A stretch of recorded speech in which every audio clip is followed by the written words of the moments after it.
You'll be fine.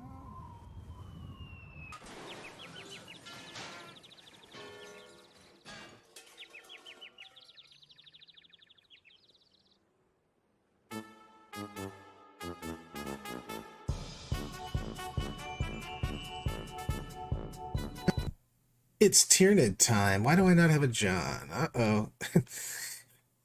You just disintegrated from my life, John, and it makes me sad. I haven't even moved. There we go. No. For me, you did. It was just like all of a sudden you were just gone. The love was gone for just a moment. I'm not going anywhere. Well, welcome everyone. Welcome to another tier list. Brad, where's your hat? I forgot to put on my hat. I have quite a bit of a headache today, so we're gonna go sans hat for a moment. I know. Sans hat should be a Santa hat. I mean, it is weird for me not to be wearing a hat, indeed. So I have to say that.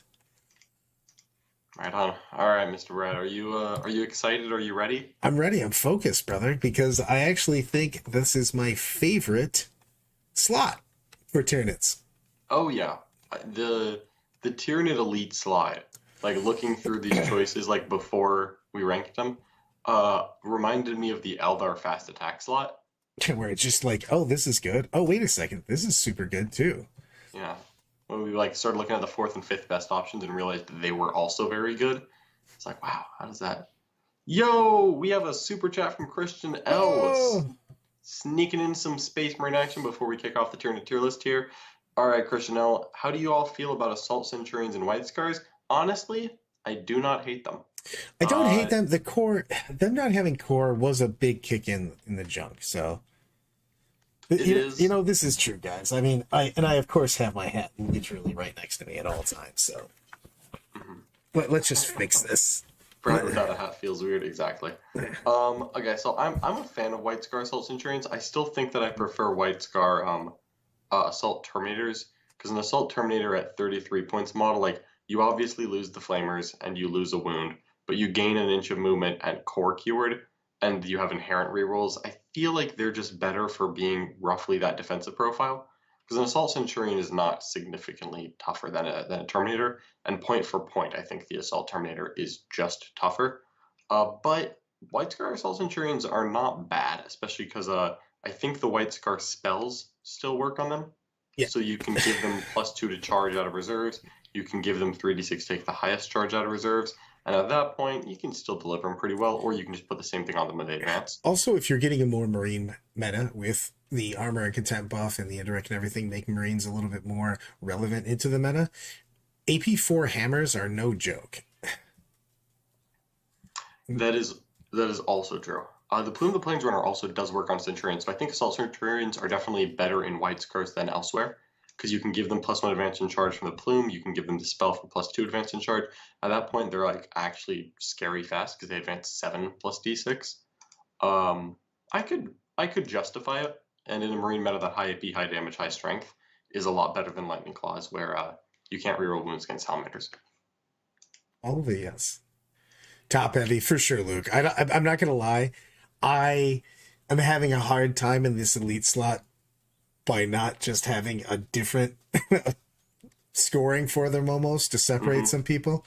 We're going to be really upping the perfectly balanced and strong choices, I think, to put anybody in them. Let's be honest. Yeah, seriously. Let's start with the Leaper, because he has 47 rules. Deathleaper is my favorite thing that isn't in one of my lists. I mean, the cool thing is, I love the ability. First off, let's go with the basics. He's a character. He's got a 4-up invuln. He's got slightly more wounds. But the fact that you can't use strats on people within 6 inches of him is pretty crazy, actually. I think my memory is that you can't action within 6 inches of him, and you can't use strats if you're in engagement range of him. Either way, he is... It's just weird, yeah. It's just like a weird thing. But he's got some stuff. I mean, he's what? I think he's 95 points. He's a 95-point character with 7 wounds. You can't target him from more than 12 inches away if he's in cover. Right. So he's very good at just camping objectives like in line of sight and being like, oh, can't see me.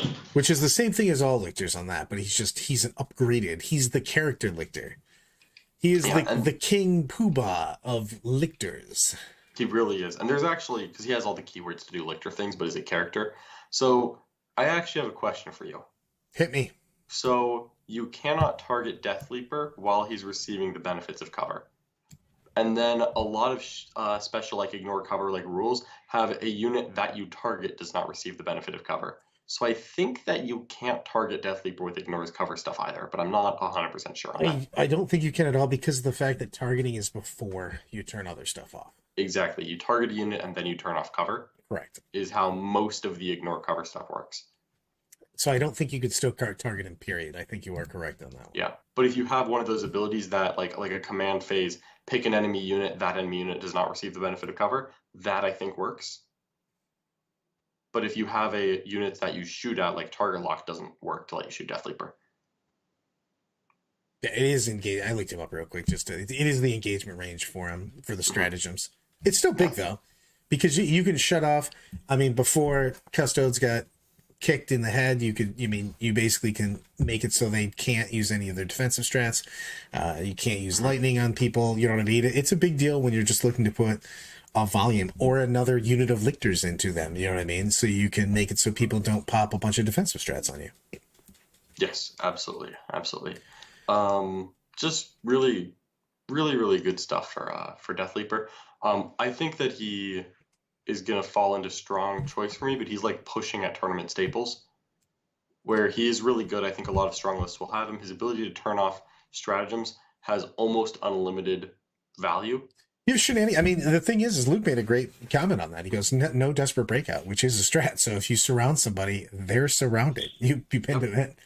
Yeah. So that's a big deal on that, because trapping someone is huge, and saying they can't go anywhere, old school style, you know what I mean, is a pretty big deal. And being untargetable is also huge because it also can have a lot of psychological benefits in a game because of the fact when you have something that can do shenanigans, such as make it so they can wrap you and you can never use desperate breakout.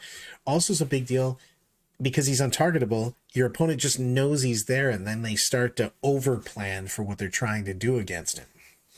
Mm-hmm. Yeah, it is very easy to over plan.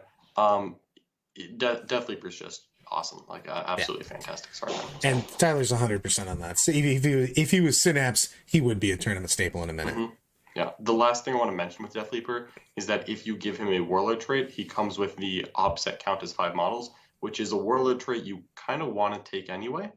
So he's not a bad place to shove that Warlord trait as just a very good shenanigan guy. Yeah, so Kyle, he stops anything. Because of the fact that they can't use any stratagem, and interrupt is a stratagem unless you're talking about something like a fight first.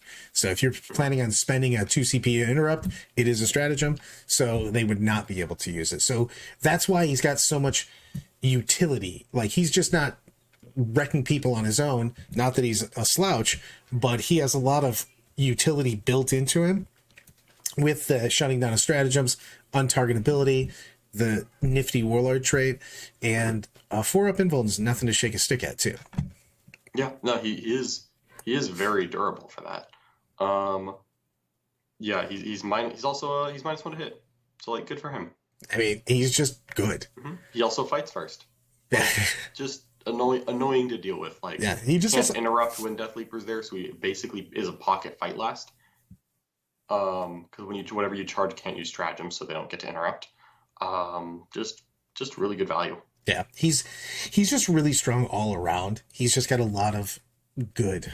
So also, if this wasn't the Tyranid Elite slot, he would be in a tournament staples instantly. So I really think so. Yeah. Next up, let's talk about this Haraspex. This dude's a monster. Again, he hasn't made any of my lists, but like I look at the stats, I'm like, I don't know, this guy kind of slaps. We've put him on the table quite a bit in the basement in testing, and I don't know if he's definitely, I don't know if he takes some tournament staple, but he's at least a strong choice just because of the just beats that he puts on. They are crazy. Yeah. Like, I mean, a T8 monster that just throws down. Again, it's the same thing we were talking about yesterday with the HQs and stuff. Anytime you're throwing down, you're T8 and you're throwing down double-digit attacks, that's real. Yeah, and he's not very expensive. He's like 170, right? 170. Yeah. Yeah, I left my codex in the other room. Yeah, so he's got a good defense for his cost. He is an 8-inch move combat monster that doesn't do anything else. He charges people, and that's his thing. He has one shot at 12 inches, which is hilarious, but like not real. But he does heal wounds, so he's a great thing to get stuck in with people that don't one-turn him. So like, if you never get a Haraspex on a flank dealing with skirmishing units that don't just auto-wipe him, he will live there forever. So I love him in the high fleets that get lurk.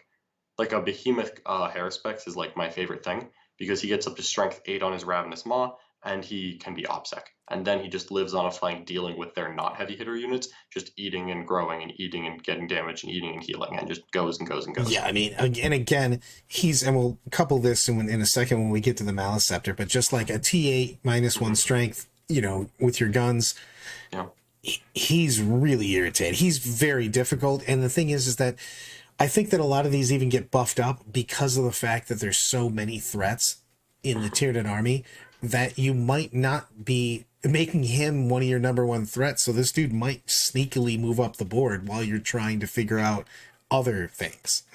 Yeah, the Haraspex has that thing where, like, if you put him up front, he might catch a couple smites, but people might try to just move block him.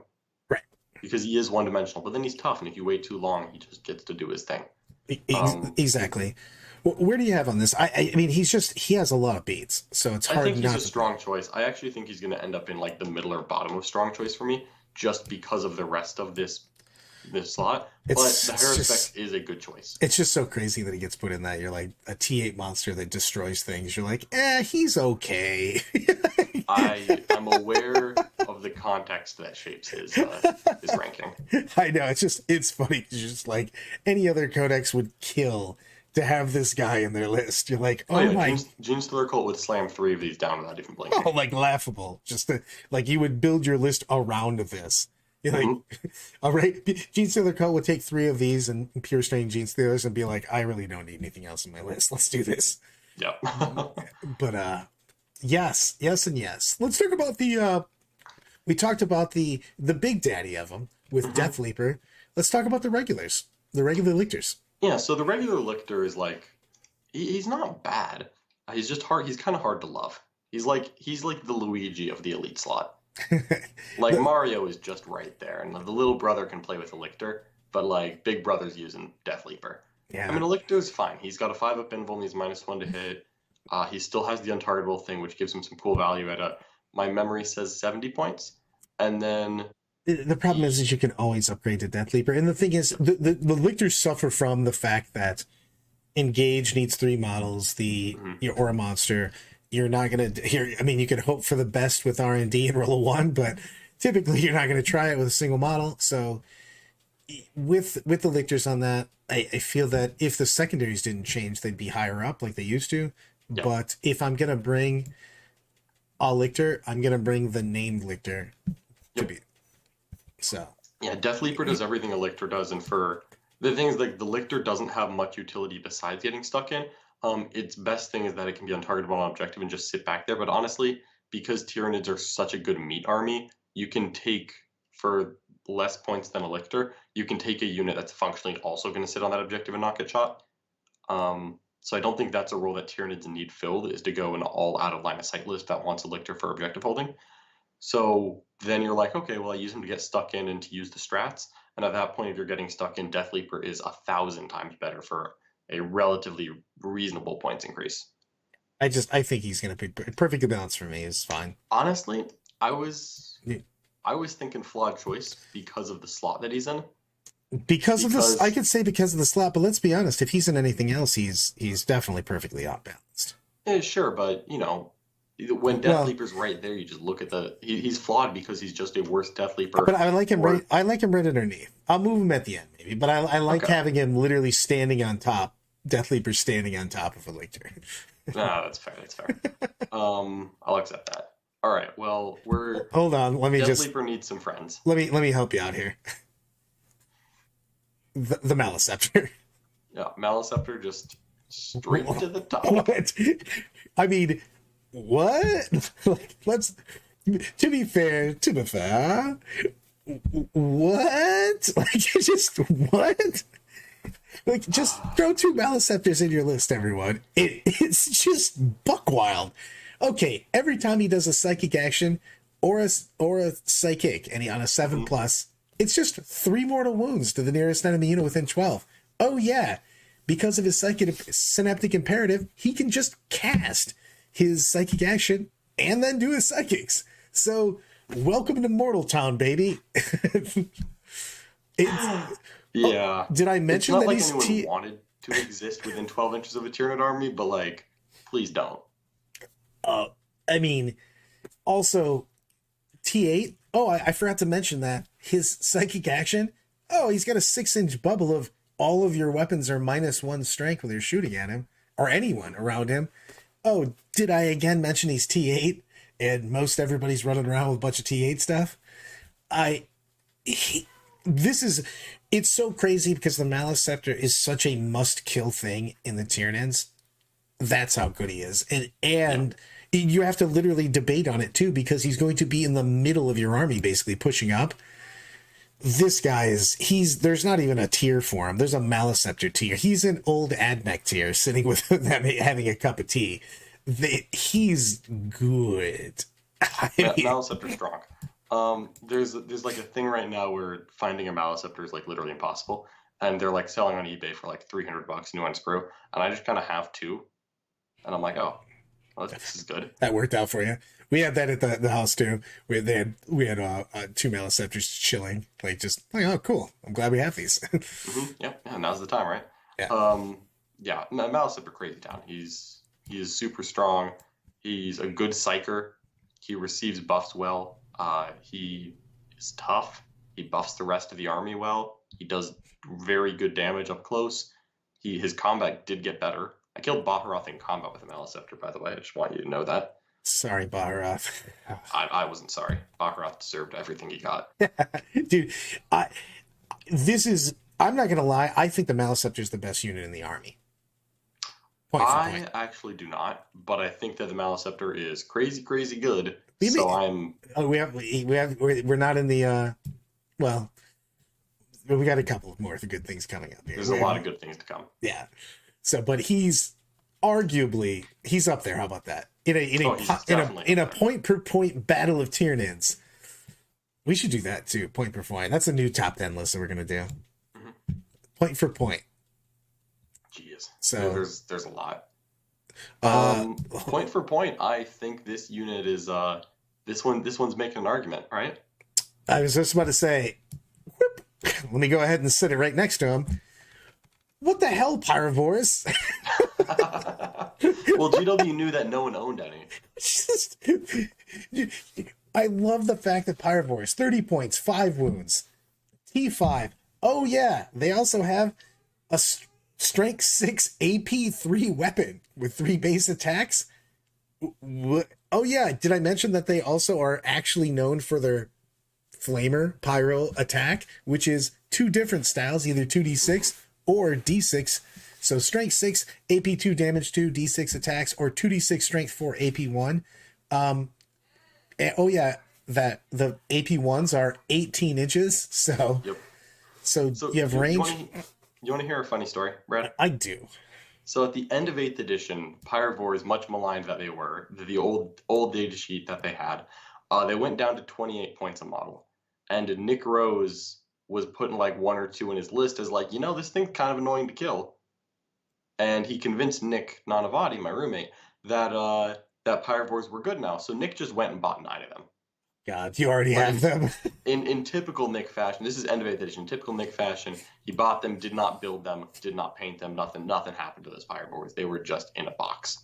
And so a couple weeks ago, these leaks are starting to come out, and I'm like reading through things, and I like read the Pyrovore data sheet, and I was like, oh, this is pretty good, and I just kind of kept going. And then like at the end of it, I'm starting to go through the points costs, because I was like putting the points cost next to the units, and I called my eye doctor. Just to make sure that I still had perfect 20/20 vision, and was reading that a Pyrovore was 30 points. Because woo buddy.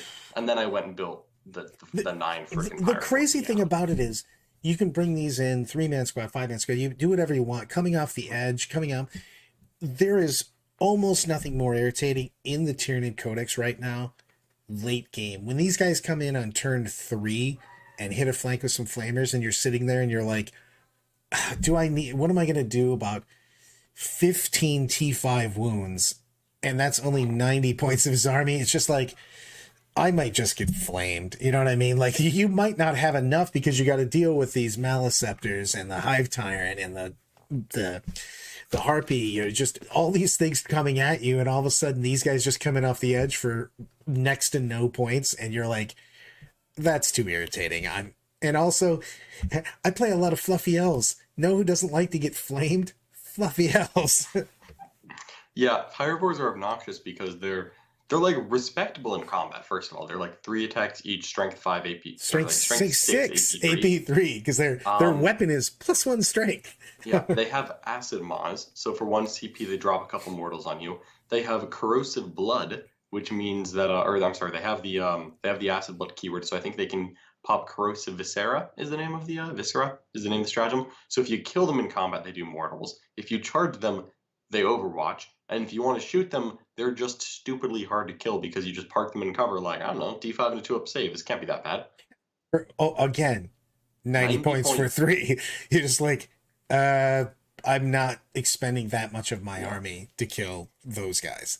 Slot competition keeps every list from having 9 Pyrovores, but they're good enough from a points perspective that I would find the points in every list to take 9 Pyrovores.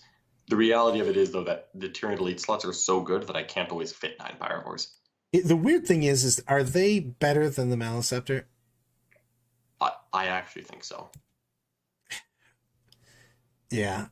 I know it's weird to say it, but Pyrovore, Maleceptors are very good. I think they're at their best in Leviathan. Yeah. And because, like, their imperative is really good for them, but it doesn't help the rest of the army at all. And then if you're Leviathan, you get to cast the imperative on them, and then they become good because they get to action and do all their stuff. And then I've found a lot of the times that Maleceptors sit there being very scary, telling my opponent not to get close to me, when I'm like, I'm telling my opponent not to get close to me, but, like, I am made out of pointy bits and flamers. Like, were they really going to anyways? Beto, super chat. Thank you, sir. $5. What do you guys think of dropping Pyrovores in via Tyranosite? Unnecessary? I've tried it quite a bit. I'm going to get John's opinion on this. I liked it, but I thought it was fairly unnecessary because I didn't want to spend 100 points for the Tyranosite. Unnecessary. The Tyranosite's fine in a lurk list. Again, you look at Behemoth, or Kronos. Actually, I think Kronos would be where it's best. Where you can make it OBSEC, and then the Tyranosite is, like, kind of adorable because it's a drop pod that gets to move. But I don't think it's necessary. Pyrovores can walk across the table, and if people want to stop them from shooting, they have to put an effort in that is fine. Like, if people want to put the amount of effort required to stop Pyrovores from shooting in. I do like one coming in off reserve. It just there's a lot of ways. I actually prefer just the reserve than the spending 100 points. I'd rather just spend 1 CP than spend 100 points to drop them. I have tried both because I know I feel the mojo on it because you throw a 5-man squad in there and then you just drop them down. But no, I don't think it's needed because there's so many good things in the Tyranid book. I don't really want a Tyrannosite soaking up 100 of my points. Yeah, I think it's a very real thing. How did Genestealers get so low on this list? I think Genestealers are going to fall into flat choice. I agree. Let's talk about why. The problem is also they get the comparison to their brothers of Pure Strain. But the thing is that the biggest thing is they don't have advance in charge. The save thing is they stayed the same. They didn't get the same as the Pure Strains. But no advance in charge, and of course the Swarmlord not being around to double move them anymore is a big deal. You know what I mean? You can't do the same. Genestealers can attack anywhere on the board, which is what made them such a good choice before. Yeah. They also, awkwardly enough, lost some of their damage output because they can't get +1 to hit anymore. They're still weapon skill 3. They move 8, they don't advance in charge. They can forward deploy, which is adorable. So I think they just have a very different role now. But they shockingly enough, a big unit of Genestealers and a big unit is now 10 because they went from a 20 limit to a 10 limit. Boo. You just can't make them hit as hard. Yeah, they got a little bit worse with everything. Yeah. The thing is that I think that's why, though, anytime you take a unit that was auto-included in every single army of that, you're just going to see it be worse in the next book. Let's be honest. Do you know what I mean? Yeah, that happens to everything except the Flyrant, who is literally timeless. Yeah, true. The Tyrant has been. The Flyrant has been good since I've been playing, and I've been playing for a long time. So, it is pretty big. Mm-hmm. The Genestealers, they need a little. The problem is that we're also comparing them into this elite slot. Yep. All right. I could see a 5-man 4 deploying because it is the literal only 4 deploy that Tyranids have access to. We got a super chat and I also want to just be able to say this because Bonsai Kitty Gaming. What do you think is the Nid's weakness? As a Sally player, do you think aggressors are one of their counters? Thoughts on Land Speeder, Tornado, the Flamer, Multi-Melta? I like the bigger speeders if I'm going into that in a Sally's. Storm Speeders. Well, Storm Speeders to move block 100%. If you're a Sally's player, what's that? Not Land Speeder, Storms. Oh, no, the Storm Speeders. Yeah, the big speeders I actually really, really like right now. I played with them a decent amount when they got their point reduction in Sally's. I know we're doing a Tyranid thing, but I also love Sally's. Sally's need flamers and multi-meltas, and for volume and damage. You need a little bit of both in this army because you need to be putting 100 million saves on all the small bugs and things like Pyrovores. Even though they have a good save, you still want them to be taking all of the saves. Absolutely. So, but I do like just like John was saying on that, the Storm Speeders I do like quite a bit. Fly keyword and a lot of movement. It's a big deal. Yeah, the best thing that I found in the Tyranids, which, by the way, is something that Brad and I will be talking about in the Worm later this week in Know Thy Enemy Tyranids, is long-range mobile shooting. Yeah, you need to be able to get the hell out of dodge.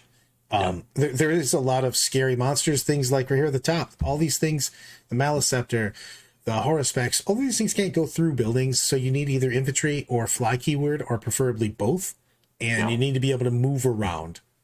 And if you shoot a Maleceptor from like 30 inches away, it literally will not do a thing about it. Yeah, you have to stay away from there.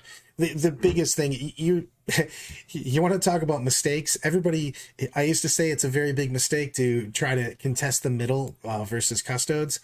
I take that back so much, because if you try to contest the middle versus Tyranids before you've taken away some key pieces, you will be sad. You will meet. We will go over and get you a drink real quick, because you will be needing that to drink away your sadness. Yep. At the fact that you got mortal wounded into another dimension, and you got punched, and you got shot. Maybe not even in that order. Yeah. Are you ready for a Brad rant? Yeah, do it. I can't. This is the dumbest model that I've seen in a long time. Mm-hmm. I don't even care what its stats are. This could be strength 1000. It literally has a model that does this. You can't move around it. It stops you from moving. Why is it made like this? One, where do you even put it? Its things shoot out way 6 inches farther than you are moving. You can't move around it. It literally blocks your army. You know what you need to do? Touch this guy. Why? Why does he exist like this? You're a stupid model. I don't care what your stats are. You're a dumb model. It drives me crazy. It is a stupid model. However, I will I'll put something in there, which is that I think every single TO in the world knows that the Toxicrene is a stupid model. I have not built one yet because I just keep building Maleceptors every time I have one new Unspur lying around. But like when I built it, I built the Toxicrene arms, and I just kind of shoved them in the arm sockets for a second to look at it, and I was like, "Yep, this is dumb." And then I took them back out, put Siding Talons in to continue my Maleceptor build. It's nuts. It's literally nuts. It doesn't matter what its stats are. It's an unplayable model. You need to touch this one guy, and you're like, "Oh, it looks like your entire army can't move now because this dude's putting up a whoa, guys, wait for me." It's so stupid. I honestly think that with the Toxicrene, you literally email your TO and you'd be like, "Hey, do you mind if I model for advantage?" You don't sugarcoat it. Don't be like, "Oh yeah, I just want to do this really cool conversion." I literally emailed one of the TOs for the GW events, and I was like, "Hey, this is the Toxicrene model. I haven't built it yet. If I want to run it, do you mind if I just put the tentacles directly in front of him holding a Space Marine or something instead of out to the side?" And they were like, "Let me look at the model." And they're like, "Holy crap, this thing's terrible." I literally had a GW employee who will remain unnamed be like, "Why? What's wrong with the Toxicrene?" Go look it up and come back to me and is like, "Holy God, what is wrong with this?" It's just it's just crazy. They go out so far to each side. It's just wackily nuts. All right, well, let's talk about his rules, because the boy ain't bad. No. He has good stats. He's just unplayable because of the model. You know, you talk about his stats. I raged about how dumb he is. Continue. All right, so he's kind of weird in that he actually went down into damage 1. So he's a 12 attack monster, strength 7, poison 2 plus AP 2, damage 1, which is weird. He shoots a little with an 8-inch gun that's adorable. It's poison, blah, blah, blah. The fun part with the Toxicrene is that if you get in combat with something that's not aircraft, if they try to fall back, you can just roll a 3+ to tell them no. So you can stop a knight from falling back. You can stop a storm speeder. You can stop Swoopinhawks, Baharroth, all these jerk faces that no one likes. Just tell them not to fall back on a 3-up. But if they have infantry, don't even worry about it. Add 1 to that roll off. It's now a 2+ to stop infantry from falling back. He's a 3-inch aura of -1 to hit to enemies, which is shooting in combat. So he himself will always be -1 to hit. But it's not a defensive aura. It's like an offensive aura. The enemy has to be within 3, so they have to be pretty close. He does mortal wounds to each enemy unit within engagement range of the model at the start of the fight phase. That's kind of dope. 4+ just D3 mortals do every single thing in combat. Yeah, that's his thing. He has a strat that's actually cool. He can like shoot his tentacles at someone. If he hits them, he can like wrap them in tentacles so that they can't charge anyone besides him, and they can't move away from him. And I've always wanted to just like do that to Mortarion as he's like standing in front of the Maleceptors and be like, "I'm sorry, Mortarion, you must charge the Hive Guard," or like, "You must charge the Toxicrene. Please leave the Maleceptor alone." It's all cool. It's got a lot of cool rules. It's T8, 15 wounds, 3-up save. I think it is also that sweet 170 spot where all the elite monsters live.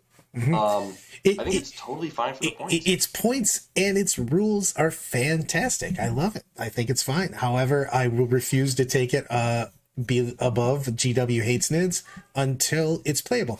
Also, in the comments here, can you get, if you can't get within one of it, can you not charge it? Yeah, that's another reason not to take this model, because I don't feel like arguing with somebody because my model's so dumb that I can't physically use it.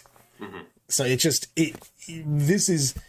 we have one. Snakes has one painted up. It looks beautiful, and it will never be put on the board. Yeah, I'm sure it looks beautiful because it's a dope looking model. Yeah. No reason, yeah, it's just really... It's just an awkward guy. If you could just put these like moving straight up or something, yeah, he actually is 150 points. So he's cheap. So I mean, he's good. Don't get me wrong. If they let you take off the tentacles, he would be magical. He would literally go up into either perfectly balanced or strong choice, is where he actually would live if this didn't exist. So yes, want to talk about Tyrant Guard?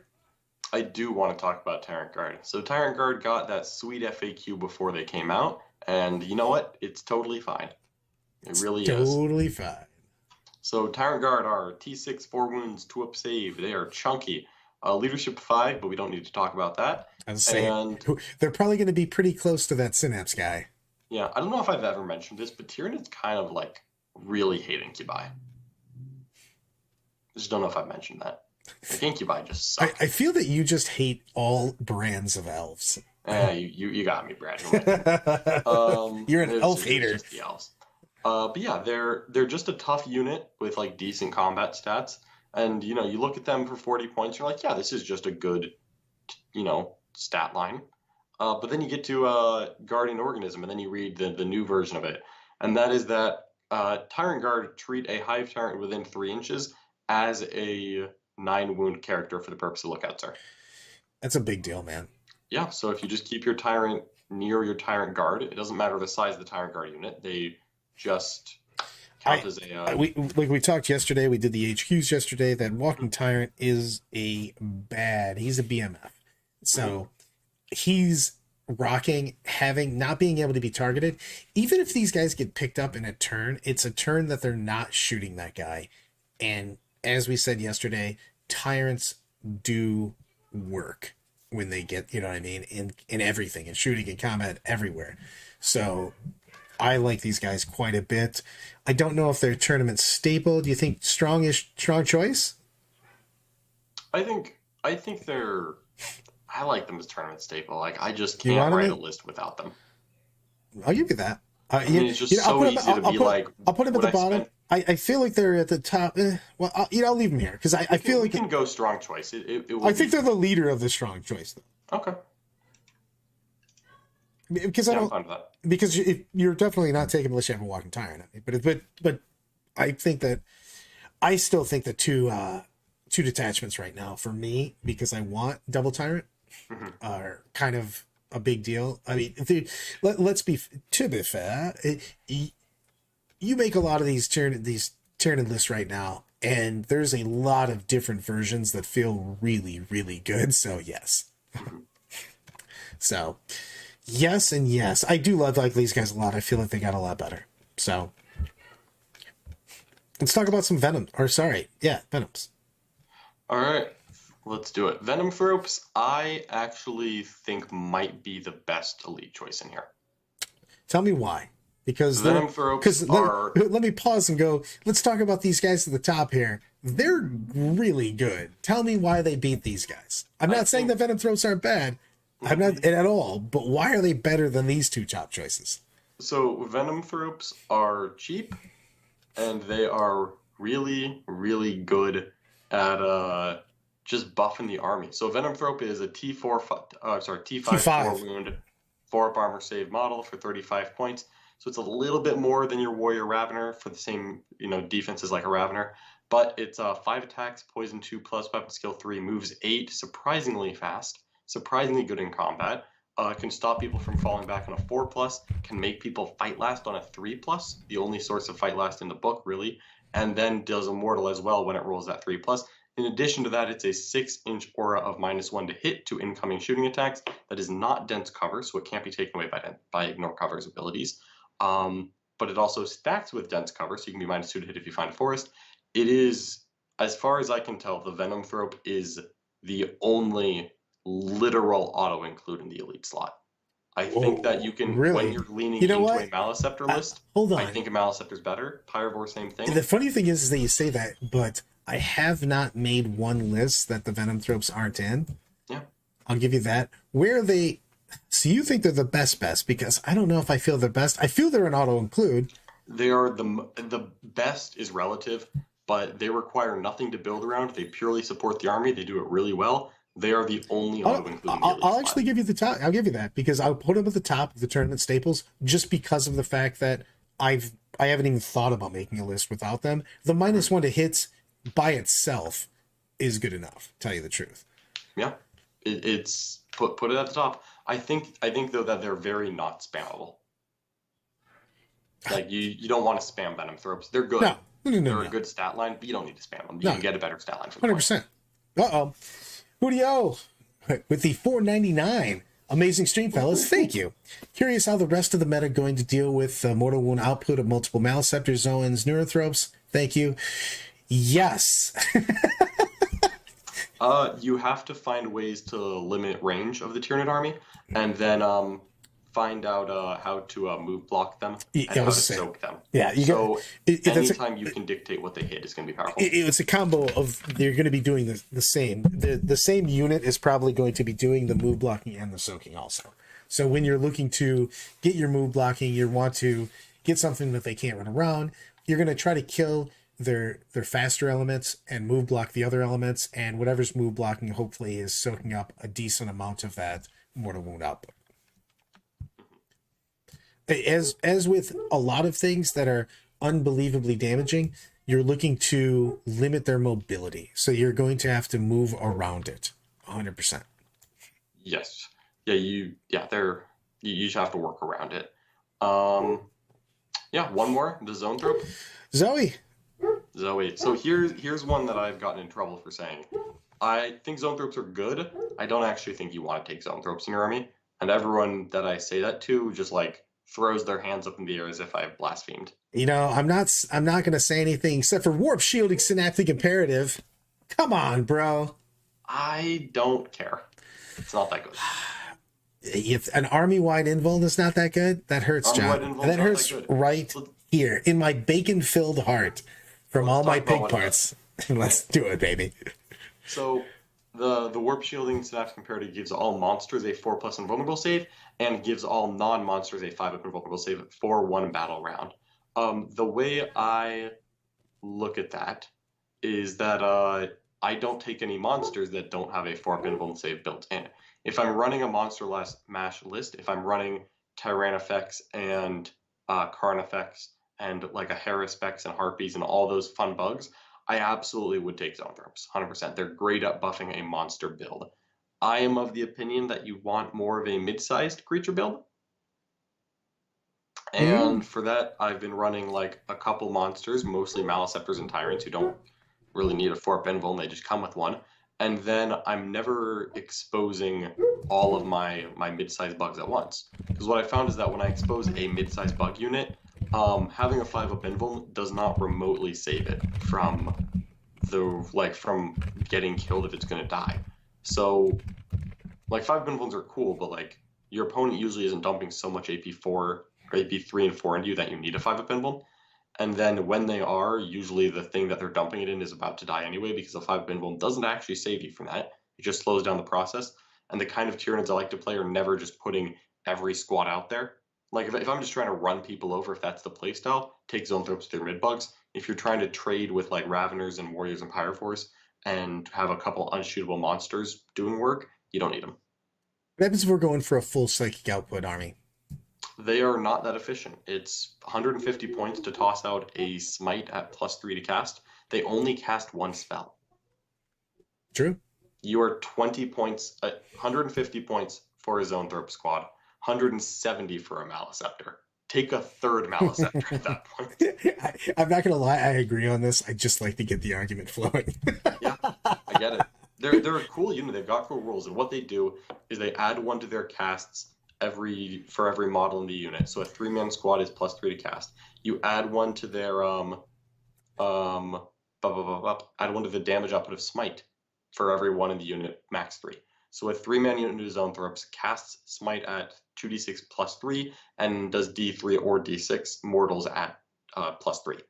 Where am I? They have a lot of things that you can do. They can buff up warriors. They can do, obviously, give the army a 5-up across the board once a game. Mm-hmm.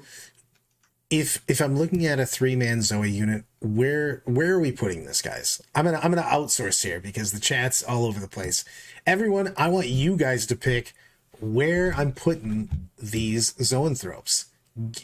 The most answers is where I'm slapping these guys. So I'm gonna wait for polling. Is it a poll? Just a poll? Whoa! I don't want them in GW hates nits. How do I put it back? Go back. Go back down. Yeah, 9 Carnifex loves Zoes. Manic thinks that 3-man Zoes are auto-include in every army. No, they're not GW hates nits. And yes, they can be a free slot, which is a good thing. I agree with strong choice for what it's worth, but I would put them like below Deathleaper. Above the Haraspex? Above the Haraspex. They're better than a Haraspex. Because as soon as you take the Haraspex, you're going to want the Zoanthropes, and then the Zoanthropes also have play without them. I agree on that. Because most of the list I've been playing around with, I have been slapping in 3 Zoes. Yeah. Just for pure...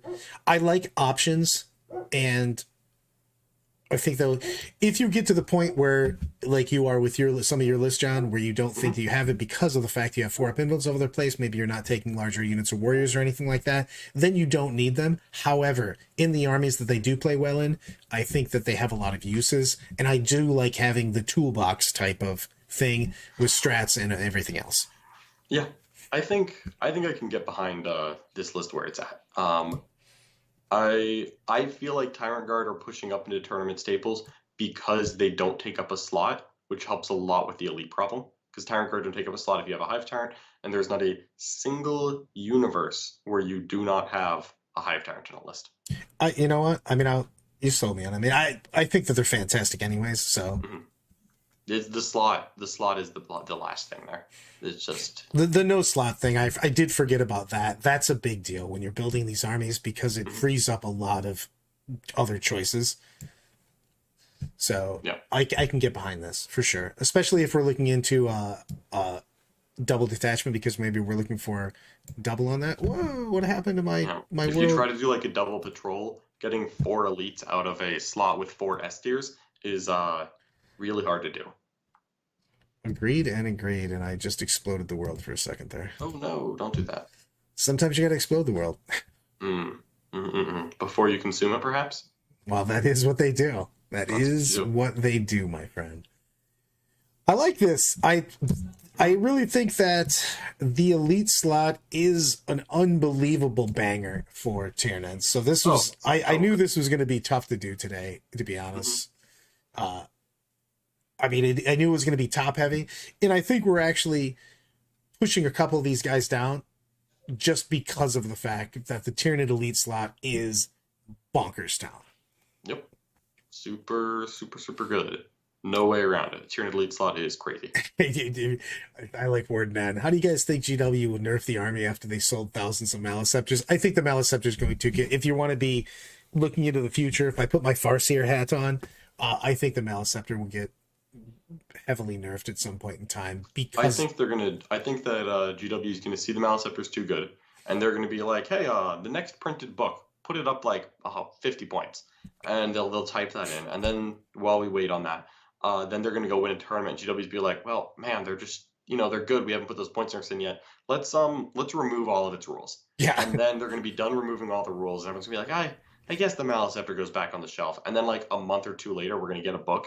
And it's like, yeah, the Maleceptor costs 270 points now. And we're like, whoa, okay. Yeah. And I'll rip the arms off and convert them into Toxicrenes. Yeah, it's just, yes, it is too strong for sure. And it will get the nerf. It's just whether it's going to get the Harlequin nerf or it's going to get the sorry about your luck Custodes nerf.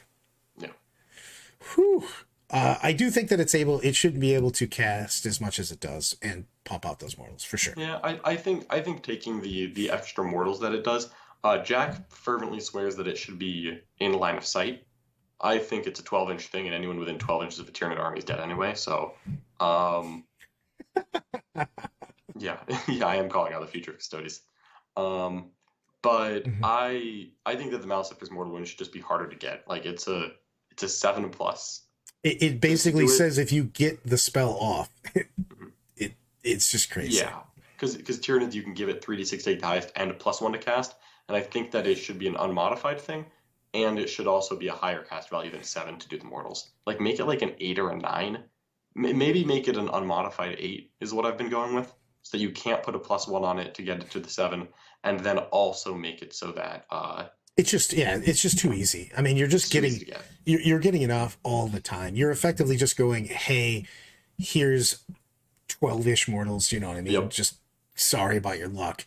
Yeah. Oh yeah, we didn't even really talk about the psychics I cast, you know what I mean? So two of those just walking up the board is terrifying, and it does a silly amount of mortal damage.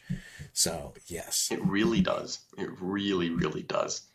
But yeah, it's a big deal. That's where I put them. Well, what do we got tomorrow? Tomorrow we are going to be talking about the troop slots. Tomorrow's the troop slots, and then we'll throw the dedicated transport Tyranosite in as well. And then we've got some fast attacks and heavy supports coming up throughout the week as we continue to cover the Tyranid slots. There's a ton of good options. Hopefully people are enjoying so far. And I will also say that we've got some more content coming up in the War Room. That would, of course, be a game later today. I'm actually about to go play Sisters Battle into Richard Siegler's Tau. And tomorrow on this very channel, we're going to have Death Guard into Blood Angels. Ooh, we got £5 from the bullshit merchant. I missed the Tyrant Guard part. What war gear would you run on them? I like running the Lash Whip Bone Cleaver because it gives the Bone Cleaver, or the Lash Whip gives reroll 1s to all weapons. So if you have to do the damage 1 on the Rending Claws because you need the AP4, then you get to reroll 1s to hit, so they hit a little bit better. And then also you do have a damage 2 swing, which even though it's only AP1, in either Leviathan or Kraken or Jormungandr, you can potentially boost the AP. So I think that ends up being fine, and I like having a damage 2 option just because there's plenty of multi-wound stuff out there like other Tyranids. People have talked about Scything Talons. I don't want to have Scything Talons if I'm going into other Tyranids because damage 1 trying to chew through all of the bodies they have, it's going to take a while. So I wanted the damage 2. And then I personally run a 4-man with Toxin Sex, which puts it at clean 170, and that is how I like my to the lasts. Ladies and gents, I appreciate, as always, hanging out with us. Thank you for that. I love having the chat active because it gives us something to even talk about, because I am a pretty princess and people need to talk to me. And I always talk to you, Brad. And I am a tiny brain squirrel that I love looking at anything that gets me off on a different topic. So, all right, everyone, thanks a lot for hanging out with us, and we will see you soon.